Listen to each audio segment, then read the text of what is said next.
The LA Kings have still yet to name a head coach. Why? Plus, we start our player profiles with a look at the captain, Anze Kopitar. That and more on this edition of Locked On LA Kings.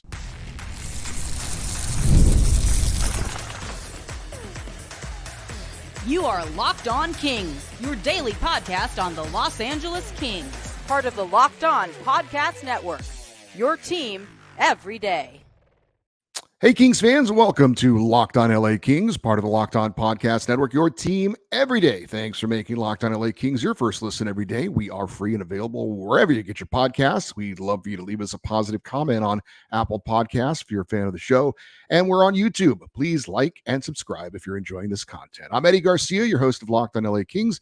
I've worked in sports media for the past 30 years, 20 plus years at the Fox Sports Radio Network, also co-host of the Puck Podcast, a weekly NHL review show that's been putting out content for the last 17 years, and a passionate LA Kings fan for over 30 years. Today's episode is brought to you by FanDuel. Make every moment more. Right now, new customers get $150 in bonus bets with any winning $5 bet. That's $150 with any winning $5 bet. Visit FanDuel.com/locked-on to get started. Another day, and still nothing finalized regarding the LA Kings head coaching job, even though it all seems like we know who's getting the job. Dave Pagnotta of the Fourth Period and NHL Network contributor reported on X today, quote, "I'm told, #GoKingsGo, are inching closer to a formal decision on a new head coach. However, no deal is done. Sources say Jim Hiller is still in line for the full-time gig, but no announcement is coming from the team today." End quote. We also had the folks over at Mayor's Manor post on X that they expected an announcement to come down today. That was 9 hours ago. Pagnotta and others have also reported that assistant coach DJ Smith, former Ottawa Senators head coach, who Jim Hiller brought on after Todd McClellan was fired, is expected to remain on the staff, with the Kings still needing to look to hire another assistant to replace Trent Yawney. Now, you may have heard this, but I did not see this little bit of news that happened on Sunday. But Jim Hiller was apparently with GM Rob Blake and other members of the Kings front office staff in the press box at Toyota Arena in Ontario to watch the Reign play their final AHL playoff game. Now, there is no way the Kings just invited Jim Hiller to scout that game if he was not going to be with the team going forward. It's not like they're still trying to figure things out. If he's going to be back or not, and just said, "Hey, why not come to the game with us?" That's not going to happen. There is only one other possible scenario I can think of where that could be the case, where the Kings would have him on hand with the team brass to watch and scout the Ontario Reign, and he was not going to be named the head coach, and that would be if somehow he was kept on as an assistant coach to whoever the next head coach is going to be. So obviously he would still be a member of the Kings coaching staff, and maybe the Kings are hammering out a deal with the next head coach, whoever that would be. Let's just say, for example, it was former Maple Leafs head coach Sheldon Keefe. It would still be highly unusual for the Kings to say, "Hey, Coach Keefe, we would like you to be our next head coach, but we already have your assistant coaches in place." That I can't recall a time where that has happened. Now, it's possible, but very unlikely. Maybe there's been an instance where an organization has had some hot shot young assistant coach that they feel like could be their future head coach one day, and they just don't want to let him get away. And they bring in a new coach, and they say part of the deal is you have to keep this guy in your staff. I think that's extremely rare. Would Jim Hiller fit that description of some hotshot young coach that the Kings just can't afford to part with? Obviously not. So it's almost certainly not the case that Jim Hiller is still with the team scouting the Reign as an assistant. Maybe the Kings are negotiating to hire Marco Sturm as their next head coach, and Hiller would stay on as an assistant, but that seems incredibly doubtful as well. I can't imagine Jim Hiller being okay taking a subordinate role back as an assistant to a first-year head coach. I've talked about Occam's razor before on the show. Basically, it's the philosophy that says that the answer to the question, whatever the most likely answer to the question is probably the answer to the question. Well, Jim Hiller was at that game scouting the Reign with Rob Blake and company because he is, in fact, going to be the next head coach of the LA Kings. I would be completely shocked if that was anything other than that exact fact. So what's the holdup? What are we waiting for? Well, maybe they're just ironing out the details of the contract, but it does seem odd to me that it's taken this long. It's been, 2 weeks now since the season has ended, and the Kings apparently haven't talked to anyone else. Maybe they did a courtesy interview with Marco Sturm. But why would it take so long to iron out this contract? I mean, let's be honest. Jim Hiller, who I think did a nice job in his interim stint with the Kings, has no negotiating power here to draw this thing out, unless you consider the fact that the Kings have apparently not talked to anyone else. I guess if he feels like he's the only guy they've been talking to and he's the only real candidate for the job, I guess he could hold out for something a little bit more than what the team might be offering, but that seems unlikely. So now that the top candidate for all the head coaching vacancies has been hired, we talked about it, Craig Berube, Stanley Cup winning coach at St. Louis, now the new head coach of the Maple Leafs. Now that he's off the board and not available, not that the Kings seemed interested in him anyway, it's not like the Kings are somehow now playing musical chairs with Winnipeg and Seattle and San Jose and New Jersey, the other teams that have head coaching opportunities available, to now line up for some big name. There is no really big name left. The big name was Craig Berube. He's been hired. So now it's just a collection of other guys, with all due respect. And I do respect, and I can imagine that Jim Hiller is maybe a candidate for other assistant coaching jobs around the league. But let's be honest, he's not. I don't believe, even though he did a nice job with the Kings, I don't believe any other team out there is looking to bring in Jim Hiller for an interview. So it's for Jim Hiller, head coach of the Kings, or be an assistant somewhere else. Clearly, I think we all know what the decision is going to be for Jim Hiller. And as far as negotiations go with him and his representative, I got to imagine it would go something like, hey, Jim, want to be the next head coach of the LA Kings? And he says, well, yes, I would like that. And they say, great, here's what we're offering you, take it or leave it. Again, he has no negotiating power here. If he wants to be a head coach, this is his opportunity, take it or leave it. And obviously he's going to take it. He'd be a fool not to. There's only 32 of these jobs in the entire world, and I'm sure he wants to be one of them. And who knows, maybe he turns this into a great success story, kind of out of the blue. There are plenty of stories where a coach wasn't necessarily the big, attractive, sexy candidate, and that coach ended up being the right coach. We all hope that could be the case. And, if he does a decent job with the Kings, maybe they make a GM change. That GM wants to bring in his head coach. If Jim Hiller does a decent job, maybe he can parlay that into another job. So it's a huge opportunity for Jim Hiller. It appears to be imminent. Not sure why it's taking so long. It's a bit of a mystery, but Hiller knows this team. He obviously has been living here in LA, knows the area. He knows exactly what he's getting into. The team knows him. He's apparently, convinced them that he's worth a shot. He will come, frankly, at a pretty cheap price compared to what they were paying Todd McClellan, $5 million a year to be one of the highest paid, if not the highest paid coach in the NHL. He's obviously not going to command that kind of a price. So that could make ownership happy. They always like to spend as less money as possible with it. That's the same with any business. Yet here we are, still waiting. Again, not sure what the holdup is. It clearly seems like it's Jim Hiller, but I would expect something. All the smoke is there, right? The decision should be imminent. Wouldn't be surprised if it would come tomorrow. We'll wait and see. If it's not done by the end of the week, then I think we really have to start speculating what the heck's going on here. But again, nothing official today as far as the Kings' next head coach. If it's not Jim Hiller, it'll be a shock. So we are expecting something to come down as soon as tomorrow. Up next, we're going to start our player profiles, and why not start at the top with the captain of the LA Kings, Anze Kopitar. That's next here on Locked on LA Kings, your team every day.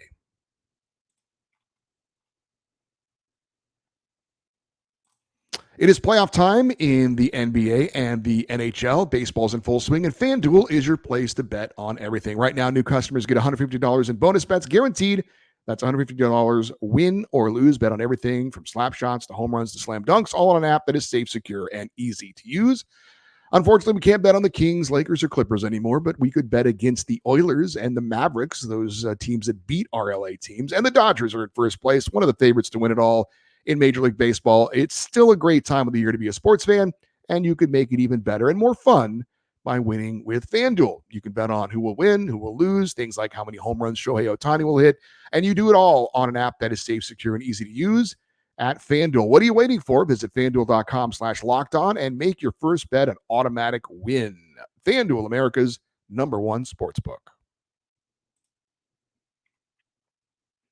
As we look back to last season and look ahead to the upcoming season, we're also going to be looking at Kings players that are expected to be part of the team going forward. Seems appropriate to start at the top with Kings captain and the senior member of the team. That would be Anze Kopitar, the former first-round pick of the Kings in 2005. Just wrapped up his 18th season in Los Angeles, played all but one of the Kings' 82 games this past season, and at the age of 36, still hasn't shown much sign of slowing down. He's played 80 or more games in each of the last 3 seasons, so he's incredibly durable and reliable. Posted back-to-back seasons of 28 and 26 goals and 74 and 70 points. He is centering the top line. Most likely that will continue, but this past year he played most of the time, all the time, frankly, as the #1 center, usually with Adrian Kempe and Quentin Byfield. He finished 3rd in points for the LA Kings last season, trailing only Adrian Kempe and Kevin Fiala. Kopitar was 5th off the team lead for points, so certainly right there amongst those guys. Kopitar was also 4th on the team in goals, 3rd in assists, 2nd in power play goals on the team, playing on the #1 power play unit, and led all Kings forwards in ice time this year, 19 minutes and 39 seconds per game. The future Hall of Famer reached several milestones this past season, became the Kings' all-time leader in games played, passing Dustin Brown. Kopitar will enter next season having played 1,374 games, all in a Kings uniform. He became the Kings' all-time assist leader, passing Marcel Dion this past year. Kopitar starts next season with 792 career assists. He went over the 400 goals scored mark for his career this past season. He's now at 419. He moved into 2nd all-time in points in franchise history, passing Luc Robitaille. Kopitar sits at 1,211 career points. He just concluded playing on an 8-year contract worth $80 million, obviously making $10 million per season. Kopitar will enter his 9th season as Kings captain since replacing Dustin Brown in 2016. And I have heard from time to time some people who criticize Anze Kopitar as the team captain. I know we had at least one email saying that the Kings need to name a new captain. I will admit to being an Anze Kopitar fanboy. I am currently wearing an Anze Kopitar jersey as I record this show, so you could take that for what it's worth. But I'm a fan of Anze Kopitar, and how can you not be? I don't know that I've ever met a Kings fan who didn't like Anze Kopitar. Now, maybe you can be critical of some things. Maybe you think it's time for him to no longer be the #1 center. Again, maybe you think he's just too nice a guy to be the LA Kings captain. They need somebody more fiery. But all he has done is represent this organization from day one with class and dignity on and off the ice. He's been the face of the franchise. He's the Kings' Patrice Bergeron. He's their Teemu Selanne. He's their Nicholas Lidstrom. Dare I say, for you really old heads, he's the Kings' Jean Beliveau. He's just a classy, perfect representative of an organization as far as the person and the player. You would be very, very hard-pressed to find anyone who doesn't respect Anze Kopitar as a person and as a player. I've said it for me. I think he will be the greatest King of all time when it's all said and done. So what about the idea that he's not fiery enough? I would have to concede the fact that that's not really his personality. He's not a red ass on the ice. He doesn't do a lot of yelling and screaming. Very rare, as a matter of fact. And he's the current Lady Byng trophy holder for gentlemanly play from the season before last. So if you're one of those people that feels like the captain has to be vocal and in your face type of guy, well, you're right. Anze Kopitar is probably not that guy. But I would disagree that you need to have that type of a guy as your captain. Captains come in all shapes and sizes, all different kinds of personalities. But ultimately, your captain needs to be respected. He needs to be a player that commands other players to pay attention when called upon. And I'm not in that room with those guys, but I have zero doubt Anze Kopitar is the most respected player in that room. Now, I've played on teams, different sports throughout my life, and we've always had a few of those guys who are yellers and screamers and fiery. And sometimes you need a few of those guys, but sometimes those guys wear out their welcome too. Eventually, you tune that out because it's all the time. Sometimes it's positive, sometimes it's negative. But the guys that I've always respected are the guys who go about their business, do their jobs, play hard, always show up, are reliable. And when they have something to say, because they don't say a lot, you listen and you take in because you understand the place it's coming from. So I would say Anze Kopitar is that type of captain. I would strongly disagree. He needs to be replaced as captain. I think he does a great job. And like I said, he's respected. That's the most important part. Because he doesn't have on the surface some of the things that maybe some people want to look for, I don't think that's a big deal, but that's my opinion. So for next season, Anze Kopitar will begin playing on a new 2-year extension. He's now going to be making $7 million per season, so it's more of a team-friendly contract. He turns 37 in August. Now, these could be his final 2 years as an LA King and likely his final 2 years as an NHL player. It's possible. He's said as much. Now, he has not completely closed the door because he doesn't know where the team's going to be in 2 years or after 2 years and where he's going to be after 2 years. So it's not etched in stone. But again, he's admitted he's leaning towards this being the final 2 years of his time with the LA Kings, and we shall see. He should pass Dave Taylor and move into third place all time on the LA Kings career scoring list. He's only 12 behind Taylor to start next season. Very unlikely that he would catch Marcel Dion or Luc Robitaille. They both have over 550 career goals. He'd have to play, 5 more seasons or something like that for that to happen and continue to play and score at the level he's playing and scoring at. And that seems unlikely.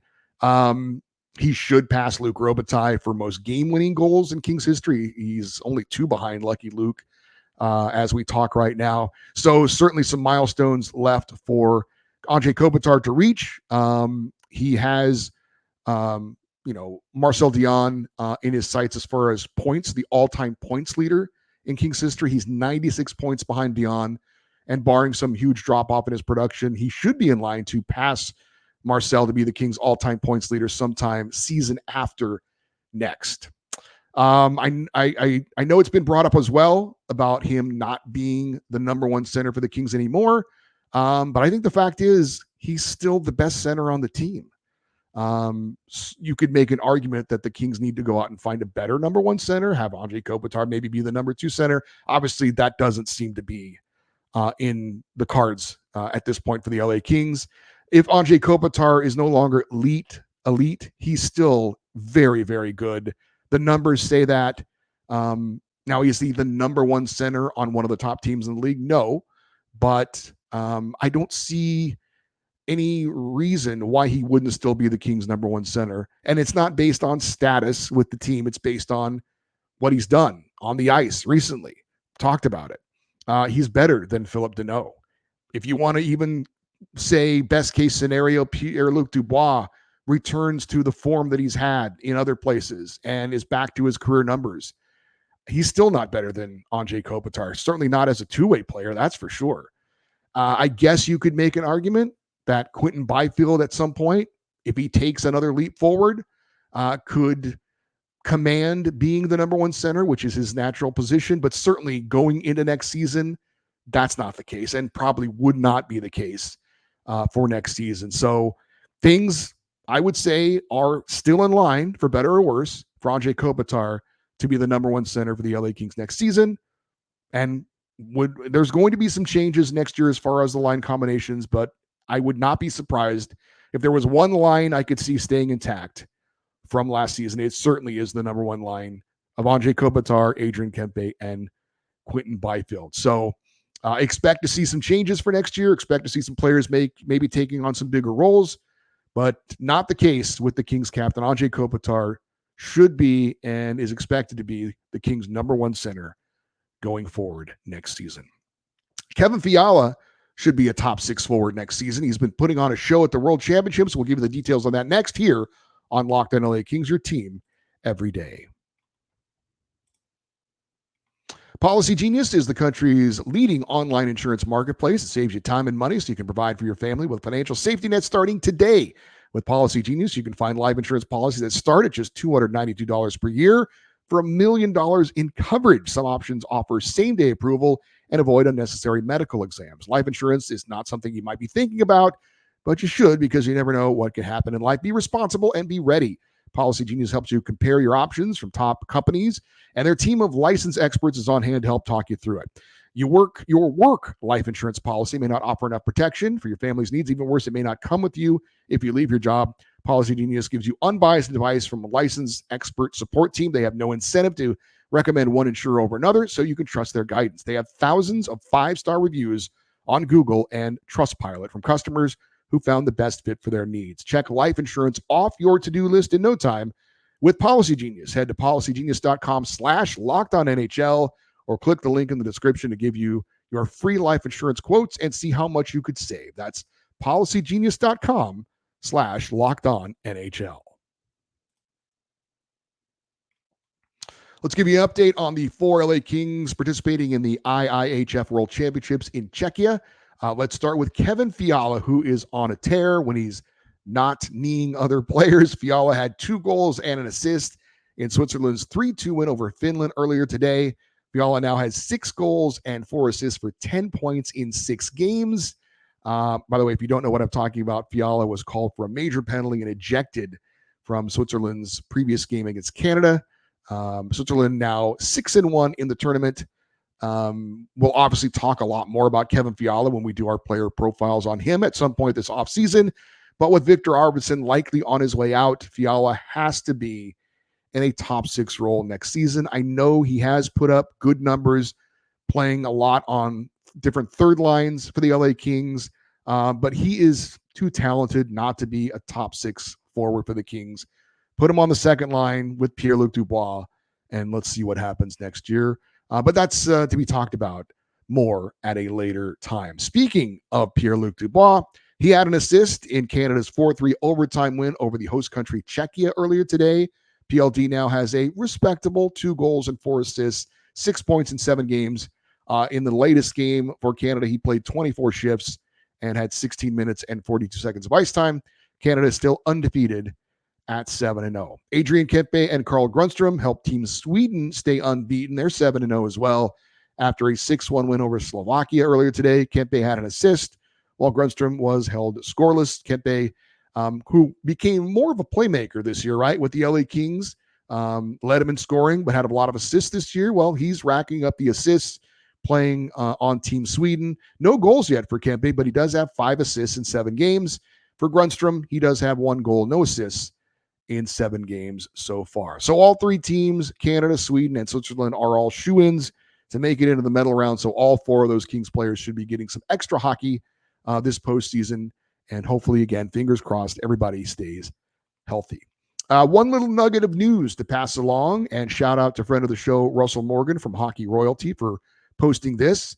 He reposted a note from capfriendly.com that said the LA Kings have signed 2020 7th round draft pick Atu Jemson to a 2-year, $825,000 per season contract, 2-year entry-level deal. The left winger from Finland is 21 years old. He's been playing in the Finnish Elite League. This past season, in 36 games, he had 14 goals and 25 points. He's played the last 3 seasons in that league for the Pelicans. Expect to see Atu Jemson playing in Ontario with the Reign come next season. He has been a player that has come over overseas during the off season to take part in the Kings development camp. So expect to see them there again, and this time making the switch over to North America and playing with the Ontario Reign again. Atu Jemson, left winger from Finland, 21 years old, signing a 2-year entry-level deal with the Los Angeles Kings. For you everydayers, those of you that listen and watch Locked On LA Kings every day, coming up on Wednesday, LA Kings insider Zach Dooley is scheduled to join us. Perhaps we can talk about the Kings naming their next head coach with him. If not, maybe we'll talk about it on Thursday's show, but we'll continue our Kings player profiles with a look at veteran defenseman Drew Doughty. And then coming up on Friday, we'll have another Kings fan feedback show. Get your thoughts on everything and anything going on with the Los Angeles Kings. And if you want to send an email for that, you can do so at any time. LockedOnEddie@gmail.com is the address. EDDIE, LockedOnEddie@gmail.com. And we always welcome your comments in the YouTube comments section. If you're watching the show, those comments all help the algorithm and help the show to get found. So we appreciate that. And sometimes we read your comments as well on the show. We'd love for you to stay interactive with the show by following us on X, Twitter, and Instagram. We are at Locked On LA Kings. I'm Eddie Garcia. Thank you as always for listening and watching this episode of Locked On LA Kings, part of the Locked On Podcast Network, your team every day. Have a great rest of your day. We'll talk to you tomorrow. And as always, go Kings, go.